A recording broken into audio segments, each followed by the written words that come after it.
মার্কিন পররাষ্ট্র দপ্তরে ফের বাংলাদেশ প্রসঙ্গ, যা বললেন মুখপাত্র। জানাবো, শেখ হাসিনা পৃথিবীর সকল নিষ্ঠুরতা ছাড়িয়ে গেছেন, বললেন প্রধান উপদেষ্টা ডক্টর মোহাম্মদ ইউনূস। এদিকে সেনাবাহিনীর প্রতিবাদ, ইন্ডিয়া টুডের প্রতিবেদন সম্পূর্ণ মিথ্যা ও বিভ্রান্তিকর। এই রমজানে দ্রব্যমূল্য আগের তুলনায় কমেছে, বললেন ডক্টর ইউনূস। এবং সর্বশেষে জানাবো, কিছু কিছু দল বোঝানোর চেষ্টা করছে মুক্তিযুদ্ধ কোনো ঘটনায় ছিল না, বললেন মির্জা ফখরুল। এতক্ষণ শুনলেন সংবাদ শিরোনাম, এবারে বিস্তারিত। মার্কিন পররাষ্ট্র দপ্তরে ফের বাংলাদেশ প্রসঙ্গ, যা বললেন মুখপাত্র। যুক্তরাষ্ট্রের পররাষ্ট্র দপ্তরের ব্রিফিংয়ে আবারও বাংলাদেশ প্রসঙ্গ উঠে এসেছে। মূলত ব্রিফিংয়ে এক প্রশ্নকারী বাংলাদেশের চরমপন্থী হামলা এবং সাংবাদিকদের গ্রেফতার নিয়ে প্রশ্ন করেন। তবে ওই প্রশ্নের সরাসরি কোনো জবাব দেননি পররাষ্ট্র দপ্তরের মুখপাত্র ট্র্যামি ব্রুস। এছাড়া ট্রাম্প প্রশাসন ও মার্কিন পররাষ্ট্রমন্ত্রীর যে কোনো বিষয় কূটনৈতিক সমাধানের প্রতি সম্পূর্ণরূপে প্রতিশ্রুতিবদ্ধ বলেও জানান তিনি। স্থানীয় সময় সোমবার নিয়মিত সংবাদ সম্মেলনে এক প্রশ্নকারী প্রশ্নের জবাবে এভাবেই প্রতিক্রিয়া জানান মার্কিন পররাষ্ট্র দপ্তরের মুখপাত্র ট্র্যামি ব্রুস। এদিনের ব্রিফিংয়ে ওই প্রশ্নকারী দাবি করেন, বাংলাদেশ সেনা প্রধান বাংলাদেশের আসন্ন ইসলামপন্থী চরমপন্থী হামলার বিষয়ে সতর্ক করেছেন। সন্ত্রাসবাদ দমনে যুক্তরাষ্ট্রের প্রতিশ্রুতির পরিপ্রেক্ষিতে বাংলাদেশকে আরেকটি আফগানিস্তানে পরিণত হওয়া থেকে রোধ করতে যুক্তরাষ্ট্র কি পদক্ষেপ নিচ্ছে।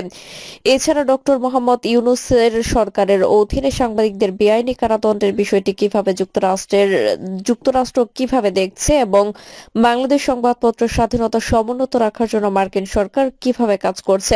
জবাবে মার্কিন স্টেট ডিপার্টমেন্টের মুখপাত্র ট্র্যামি ব্রুস বলেন, হ্যাঁ ঠিক আছে, আমরা যেসব প্রশ্নের মুখোমুখি হই, আমার মনে হয় আমরা অন্যান্য দেশগুলোকে কিভাবে পরিচালনা করি তাদের বন্ধু হিসেবে বিবেচনা করলে তাদের কাছ থেকে আমরা কি আশা করি। যদি আমরা তাদের আমাদের বন্ধু মনে করি, তাহলে সবচেয়ে গুরুত্বপূর্ণ যে বিষয়গুলোতে ফিরে যাই তা হলো কূটনৈতিক পরিস্থিতি। তিনি আরো বলেন, সৌভাগ্যবশত আমাদের এমন একটি প্রশাসন এবং একজন পররাষ্ট্রমন্ত্রী আছেন যিনি কূটনৈতিক সমাধানের প্রতি সম্পূর্ণরূপে প্রতিশ্রুতিবদ্ধ। তিনি বিশ্বজুড়ে আমাদের বন্ধুদের সাথে মুখোমুখি কথোপকথন করেন এবং অবশ্যই আমাদের শক্তির বিষয়েও প্রভাব ফেলেন। ট্র্যামি ব্রুস বলেন, এবং আমাদের প্রেসিডেন্ট যিনি বিষয়গুলোকে গুরুত্ব সহকারে নেওয়ার জন্য পরিচিতি তিনি জানেন। আমরা প্রতিটি দেশ অবশ্যই বাংলাদেশ এবং অন্যান্য দেশ থেকে মানবাধিকারের নিয়ম মেনে চলার এবং তাদের নিজস্ব নাগরিকদের তাদের সরকারের কাছ থেকে কি প্রত্যাশা করে সেই সম্পর্কে সচেতন এবং ন্যায্য হওয়ার প্রত্যাশা করি। শেখ হাসিনা পৃথিবীর সকল নিষ্ঠুরতা ছাড়িয়ে গেছেন, বললেন প্রধান উপদেষ্টা ডক্টর মোহাম্মদ ইউনূস। প্রধান উপদেষ্টা ডক্টর মোহাম্মদ ইউনূস বলেছেন, শেখ হাসিনা ক্ষমতা আঁকড়ে রাখার জন্য পৃথিবীর সকল নিষ্ঠুরতা ছাড়িয়ে গেছেন। জাতিসংঘের রিপোর্ট পড়ে সবার গায়ে লোম দাঁড়িয়ে গেছে। কি ভয়াবহতা! কিভাবে একজন প্রধানমন্ত্রী নিজ দেশের নিরস্ত্র মানুষকে হত্যার পর লাশ লুকিয়ে ফেলার নির্দেশ দিতে পারে। ক্ষমতা আঁকড়ে রাখার জন্য তিনি পৃথিবীর সকল নিষ্ঠুরতা ছাড়িয়ে গেছেন, এটা জাতিসংঘের প্রতিবেদনে উঠে এসেছে। মহান স্বাধীনতা দিবস ও পবিত্র ঈদ উল ফিতর উপলক্ষে আজ মঙ্গলবার রাতে জাতির উদ্দেশ্যে দেওয়া ভাষণে তিনি এসব কথা বলেন। প্রধান উপদেষ্টা বলেন, জাতিসংঘের মহাসচিব আন্তোনিও গুতারেস কয়েকদিন আগে বাংলাদেশ সফর করেছেন। তাকে সঙ্গে নিয়ে আমি কক্সবাজারের রোহিঙ্গা ক্যাম্পগুলোতে গিয়েছি। ক্যাম্পে অবস্থানরত 1 লাখ রোহিঙ্গা শিশু, কিশোর, নারী, পুরুষ সবার সঙ্গে একসঙ্গে ইফতার করেছি। আমাদের প্রস্তাবের সম্মতি জানিয়ে আগামী সেপ্টেম্বর মাসে জাতিসংঘ সাধারণ অধিবেশনে রোহিঙ্গা সংকট নিয়ে একটি পৃথক অধিবেশন আয়োজন করার প্রস্তুতি নিয়েছে।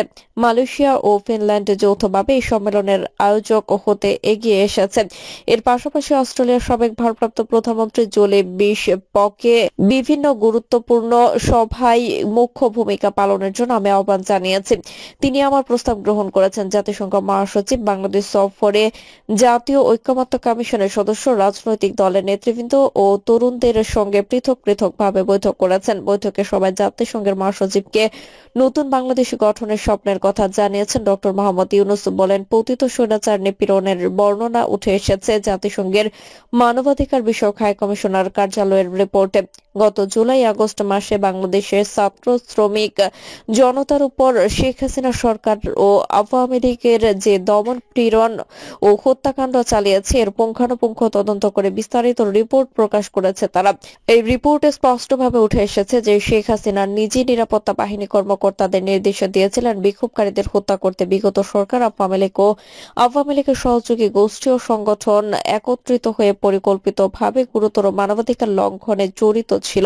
মানবাধিকার বিষয়ক হাই কমিশনার রিপোর্টে বলা আছে, বিক্ষোভ চলাকালে প্রায় 1400 জন নিহত হয়েছেন, যার মধ্যে প্রায় 13% শিশু ও বিক্ষোভের সম্মুখ সারিতে থাকার কারণে আমাদের জুলাই কন্যারা নিরাপত্তা বাহিনী ও আওয়ামী লীগ সমর্থকদের ধারা আক্রান্ত হয়েছে, এমনকি যৌন নির্যাতনের শিকার হয়েছে।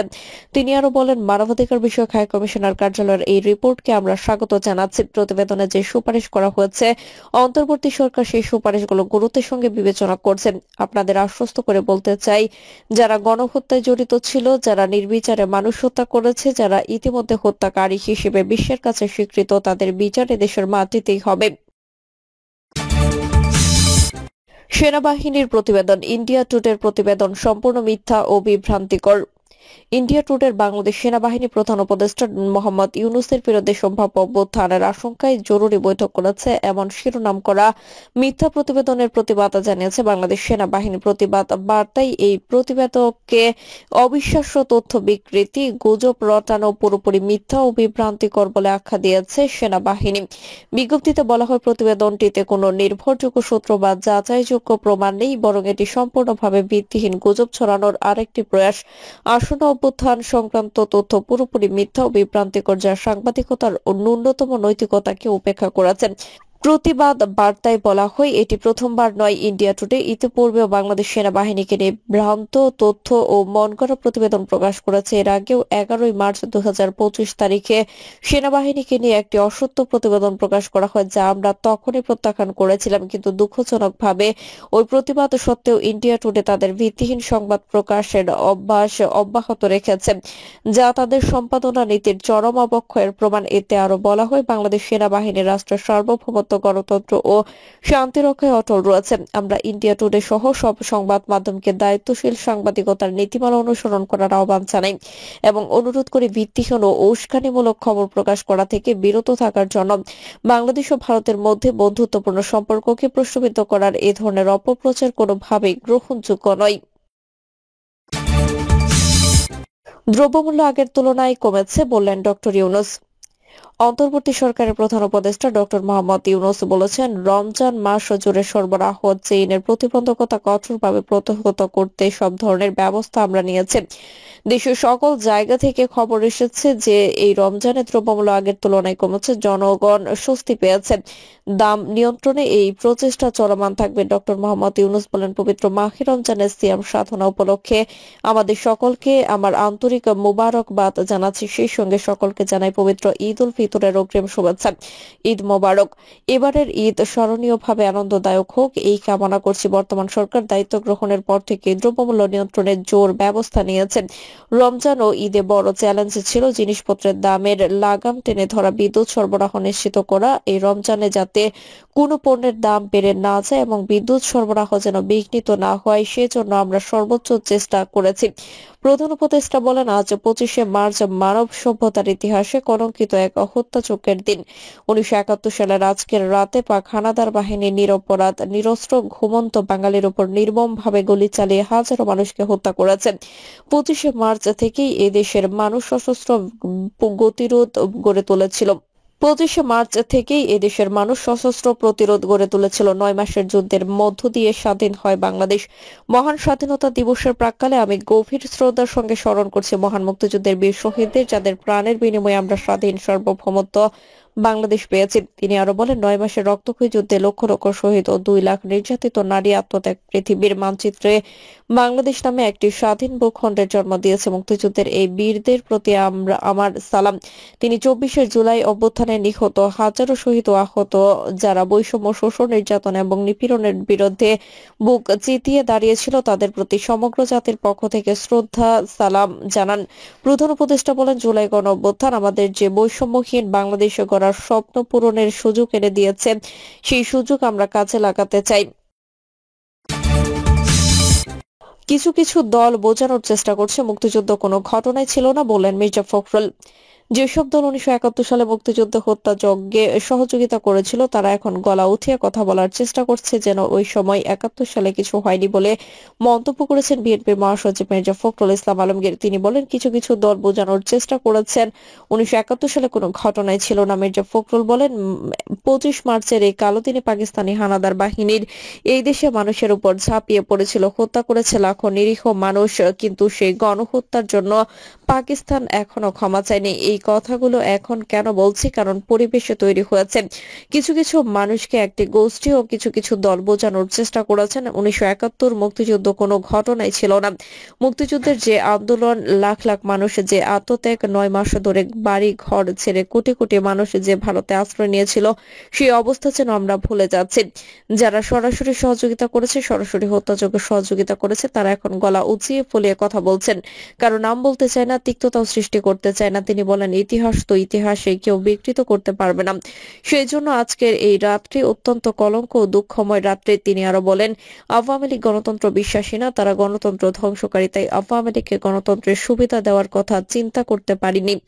শেখ হাসিনা ভারতে পালিয়ে গেছে, এটাই এদের চরিত্র বলে উল্লেখ করেন সাবেক এই মন্ত্রী। বলেন, ওরা দেখে জনগণ যখন ক্ষেপে ওঠে তখন ওরা এভাবে কর্মীদের অরক্ষিত রেখে পালিয়ে যায়। এবার তাই করেছে, জনতার বিক্ষোভে ভারতে পালিয়ে গেছে। বাংলাদেশের মহিয়সী নারী বেগম খালেদা জিয়া প্রথম নারী মুক্তিযোদ্ধা।